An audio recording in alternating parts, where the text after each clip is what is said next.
شنوم صدق آب و هوای عاقل، قدر دل تنگ شدم برای عاقل. آخ کدام روزی خدا شنکی بروم، بشینم سایه نیالای عاقل.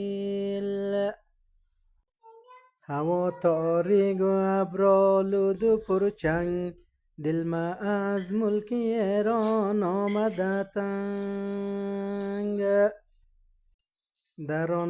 در آن لحظه عاقل ده یاد میه، لازه لازه قد خود خو کنم جنگ. از اینجا تا وطن جان خیلی رایه، همه کو کمر سنگی سیایه. کمر خم شو که ما سنگاید بچینم، شهید خدا روی وطن ببینم.